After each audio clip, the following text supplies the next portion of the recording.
In our headlines on this Thursday, May 14th, here in East Asia, US President Donald Trump and his Chinese host Xi Jinping sit down for a summit in Beijing that lasts for over 2 hours as they acknowledge the importance of a working relationship. Meanwhile, South Korea's exports of ICT products soar over 125% in April on year to post almost $43 billion, driven by global demand for AI-related chips.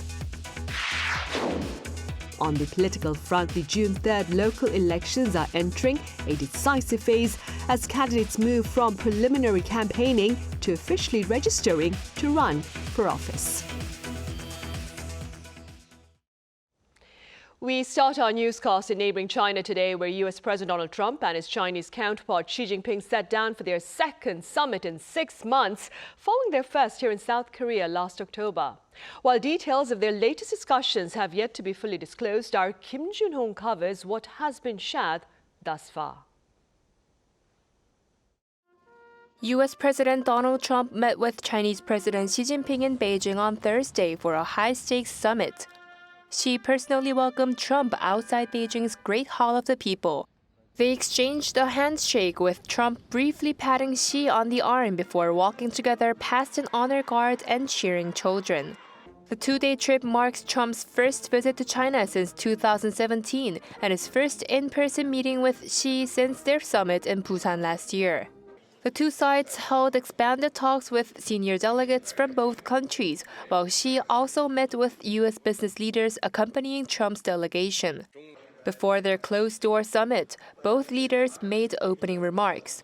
Xi expressed a wish for China and the U.S. to be partners, not rivals, while Trump followed by calling his counterpart a great leader.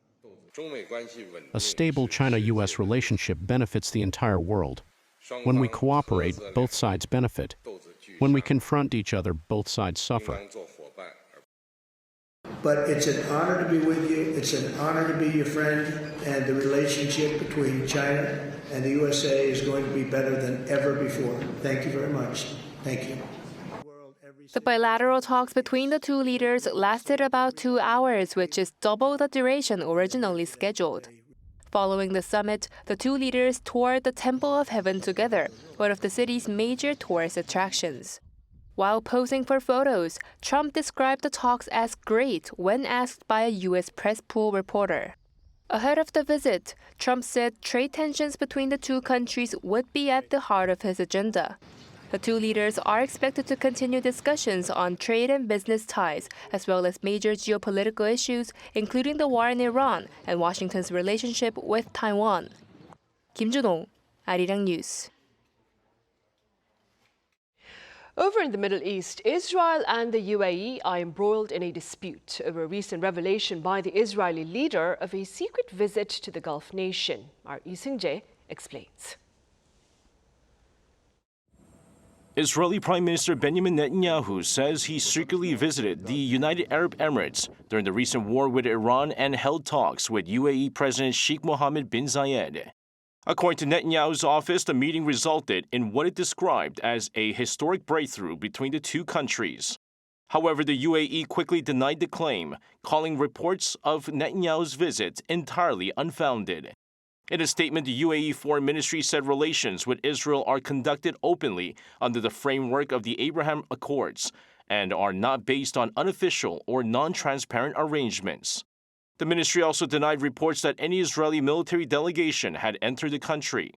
The Abraham Accords were signed during U.S. President Donald Trump's first term and established normalized relations between Israel and several Arab states, including the UAE.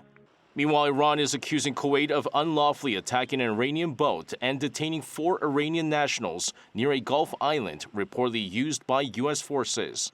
Iranian Foreign Minister Abbas Araghchi called the incident an illegal act and demanded the immediate release of the detainees. Tehran claims the confrontation took place near an island used by American forces to launch strikes against Iran.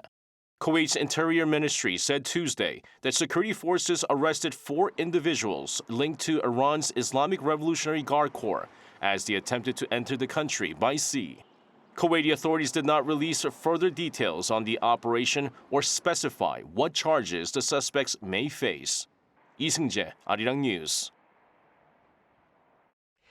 And here in South Korea, Foreign Minister Cho Hyun has condemned attacks on civilian vessels, including the South Korean-operated HMM Namu, asserting that such assaults cannot be justified nor tolerated. Addressing members of the media on this Thursday, he spoke of Seoul's intentions to maintain close coordination with its global counterparts to ensure freedom of navigation and the safety of South Korean ships and crew in the waters of the Middle East. With regard to the attack on the HMM Namu cargo carrier in the Strait of Hormuz earlier this month that caused an explosion and a fire, authorities here have yet to confirm the source of the strike as investigation continues. And speaking of that investigation, a second team of South Korean experts has been dispatched to Dubai this week for further analysis of the external strike on the HMM Namu cargo carrier in the Strait of Hormuz earlier this month. According to the Defense Ministry here, this latest team includes some 10 officials from relevant government agencies with their focus on forensic examination, including damage assessment of the hull. Meanwhile, another group of experts here in South Korea is investigating debris recovered from the projectile that hit the container ship. A while back, we shared with you a major milestone in South Korea's aerospace power as mass production for its homegrown fighter jets, that is, begins with the first delivery to the Air Force to take place this September. Our defense correspondent Kim Bo-kyung has the latest. The KF-21, a South Korean-made 4.5 generation supersonic fighter.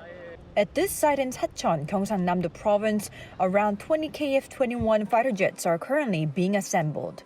The KF-21 Borame was first envisioned by then-President Kim Dae-jung in 2001, who dreamed of developing an advanced, domestically built fighter jet.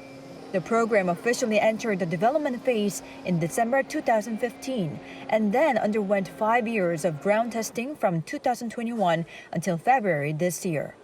During the testing, the jet completed more than 1,600 test flights without a single accident and passed roughly 13,000 test conditions. This homegrown KF-21 fighter jet is being prepared for its flight test. After more than 10 years in development, South Korea plans to deliver the first mass-produced aircraft to the Air Force in September. The CEO of Korea Aerospace Industries underlined how despite initial doubts from the likes of Lockheed Martin, the country was able to make the development a success. Now he dreams of exporting hopefully up to 1,000 jets, with already around 200 potential export orders. As Korea becomes the 8th country to produce its own supersonic jet fighters, the KF-21 is also expected to greatly boost the K-defense industry as a whole. The introduction of South Korea's independently developed KF-21 will go beyond replacing aging fighters like F-4 and F-5. It will open up a new era of self-reliant defense and be a starting point of a stronger military defense industry ecosystem. With the Air Force Chief of Staff having promised to bring forward the F-5's retirement from 2030 to 2027, KF-21 is soon to become one of the Air Force's core assets. Kim Bo-kyung, Arirang News, Sacheon.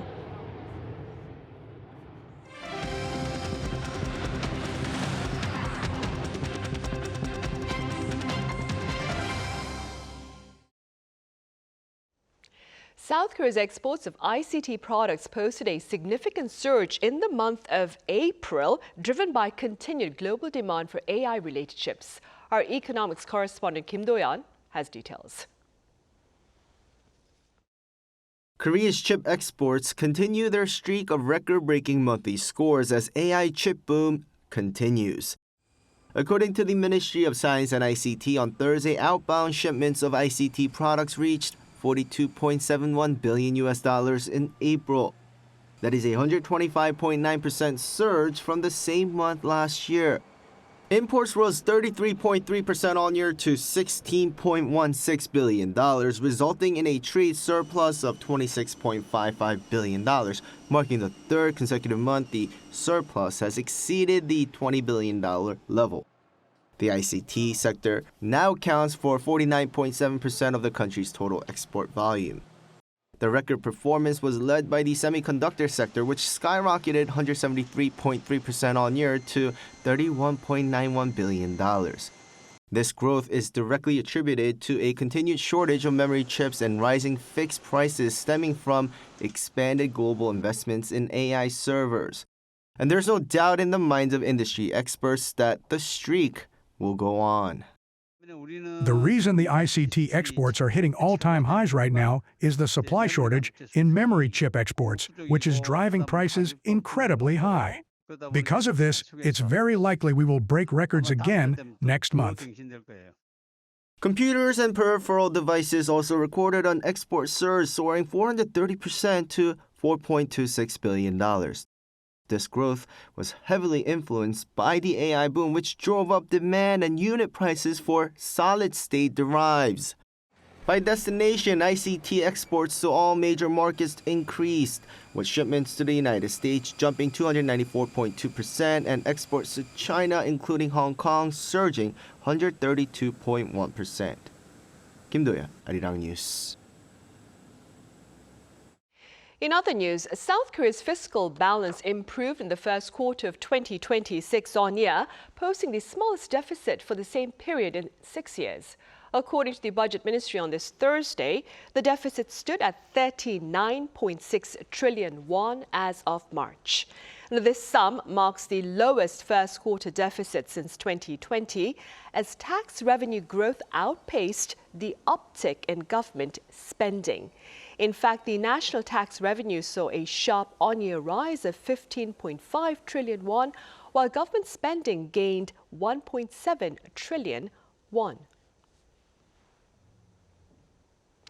President Lee Jae-myung has called for the global expansion of Korea's Saemaul Undong movement. The call came on this Thursday during his visit to the Korea Saemaul Undong Center, a non-profit organization that oversees development projects both at home and abroad. Launched in 1970, the movement sought to modernize the rural parts of the country. The government provided training and materials, while local residents took up labor to build infrastructure such as roads and bridges. The movement gained international recognition as a successful model for sustainable development, with its archives added to UNESCO's Memory of the World Register in the year 2013. In precisely 3 weeks' time, the Lee Jae-myung administration marks its first full year in office, and ahead of this occasion, Foreign Minister Cho Hyun touched upon the administration's pragmatic diplomacy, covering its progress thus far and the priorities ahead.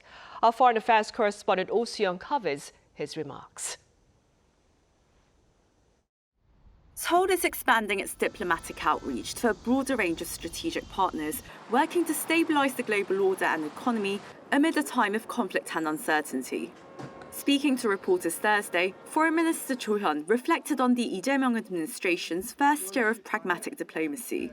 He said President Lee has moved quickly on the multilateral stage, attending the Group of Seven meeting, the United Nations General Assembly, the Association of Southeast Asian Nations and G20 summits, on top of hosting last year's Asia-Pacific Economic Forum in Gyeongju.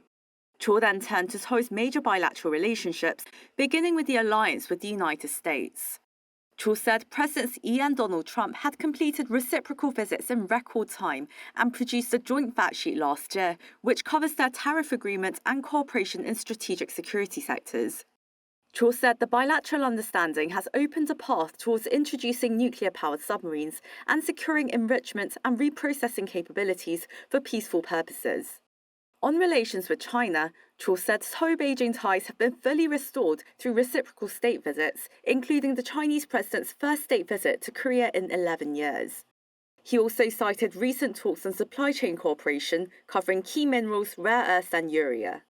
With Japan, the minister said Seoul and Tokyo swiftly revived top-level reciprocal visits, or the so-called shuttle diplomacy, and deepened future-oriented cooperation in areas including artificial intelligence, advanced technologies and supply chains. He also noted their first ever 2+2 meeting of foreign and defence vice ministers. Going forward, Cho said Seoul is now expanding the strategic horizons of its diplomacy, by strengthening ties with the global south, Europe, the Indo-Pacific and ASEAN. He pointed to next month's Korea-Africa Foreign Ministers meeting in Seoul, involving 54 African countries and 4 international organizations. The first Korea Central Asia Summit is also set for September in Seoul. Cho cited the growing importance of Central Asia amid energy and supply chain pressures from the Middle East crisis. On that note, the minister said Seoul would continue working with major countries to uphold freedom of navigation and protect Korean crew members and vessels. Looking ahead, Minister Cho said that Korea will contribute to reducing global economic imbalances and reforming international partnerships while upholding universal values including peace, international norms and human rights. Oh Soo-young, Arirang News.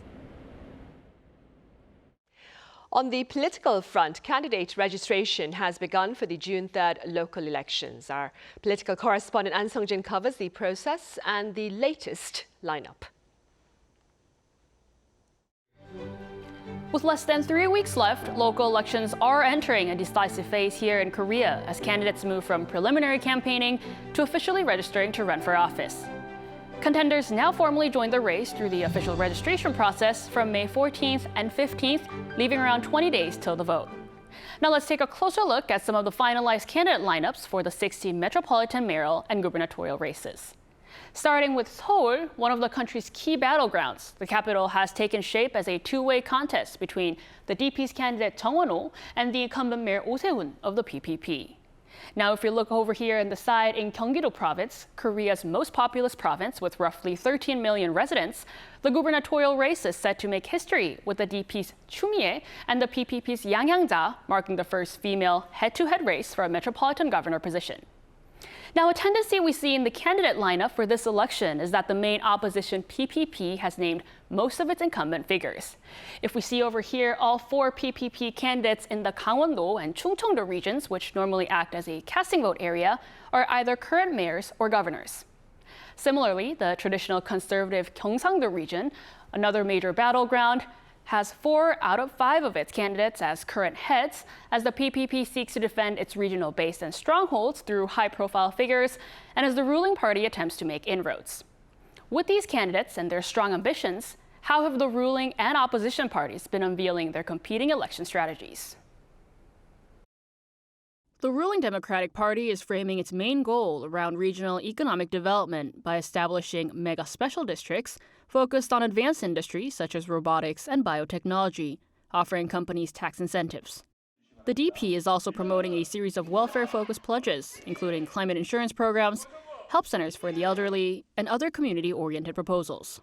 The main opposition People Power Party is centering its campaign on housing and solving cost of living issues, such as a housing program that would expand long-term rental contracts and transportation subsidies. It also unveiled policies targeting investment for scientific research and small businesses. Official campaigning will begin on May 21st, with candidates taking part in street rallies and televised debates. Early voting is scheduled for May 29th and 30th, while the main election will take place on June 3rd. As the campaign season is now fully underway, attention is turning to which party can deliver the most persuasive policies and messages in the upcoming local election battle. An Sung-jin, Arirang News. Meanwhile, it's that time of the year yet again during which Gyeongbokgung Palace in downtown Seoul offers its seasonal serene evening tours to a limited number of guests. Our culture correspondent Cho Young-eun was there. As the sun sets over the city, Gyeongbokgung Palace begins to glow beneath the spring night sky. Passing through Gwanghwamun Gate, the sounds of the city soften into a peaceful landscape, where history, nature, and the beauty of Korea's royal architecture come together. Wearing colorful hanbok, visitors wander around the illuminated palace grounds, creating unforgettable memories beneath the gentle lights of the palace. We were thinking about what to do for our 500th day anniversary. And then we heard that Gyeongbokgung Palace was opening at night, so we decided to come here together. There were so many hanbok rental shops nearby, and my girlfriend likes pink colors, so we chose matching outfits in this style. My sister made the reservation, so I came here right after work. Since it's spring and the weather is so nice, seeing the lanterns and everything with my child is creating such a wonderful memory. As the night falls, visitors can see landmarks like Keunjeongjeon Hall, and the Gyeongharu Pavilion from a new perspective. Along the quiet palace path, the architecture and shimmering reflections across the water create a calm and breathtaking atmosphere. Further inside, visitors can also step into parts of the palace that are usually off limits, like Gyotaejeon Hall, once the Queen's living quarters, offering a rare glimpse into royal life during the Joseon dynasty. This is Gyeongbokgung Hall, the grandest and most iconic part of Gyeongbokgung Palace and its main attraction. Seeing the palace lit by beautiful night illuminations in the heart of Seoul, it feels like taking a journey back in time through the 500-year history of Joseon dynasty. The Gyeongbokgung Palace night opening invites visitors to the royal palace after dark through June 14. Only 3,300 guests each evening can step into this nighttime journey, with an admission fee of 3,000 won, while children under 6, seniors age 65 and older, and visitors dressed in hanbok can enter free of charge. It's a cool experience of taking pictures, just wandering around the palace because it's a really nice historical site of South Korea, and we're just having fun. The nighttime opening will become even richer with performances of traditional court music beginning Friday, including a special performance commemorating the birth of King Sejong the Great. The Korea Heritage Service says it will continue developing programs to help the public better appreciate the historical value and the beauty of the nation's royal palaces. 조영은, Arirang News.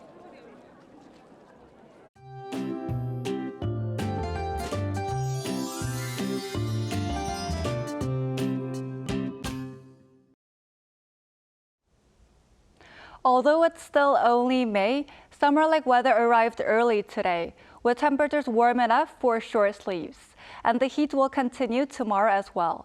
Especially in the western regions, daytime highs will reach near 30 degrees Celsius. Still, the air remains fairly dry, so that it won't feel as muggy as typical summer weather. Meanwhile, showers will be seen in parts of Jeollado and inland areas of northwestern Gyeongsangnam-do provinces. Between this afternoon and evening, those areas could see around 5 to 20 millimeters of rain, with some spots experiencing thunder and lightning as well. Skies will be mostly clear across the country tomorrow, with UV levels reaching very high levels. And with strong sunshine heating things up, ozone concentrations are expected to rise this afternoon, especially across the capital area and Chungcheongdo provinces. As for temperatures, Seoul will start the day at 17 degrees, Chuncheon at 13 degrees, Gwangju at 15 degrees. Then by the afternoon, Seoul will get up to 31 degrees, Daejeon at 30 degrees, Busan at 23 degrees. The unusually hot weather is expected to last into early next week with large day-to-night temperature swings.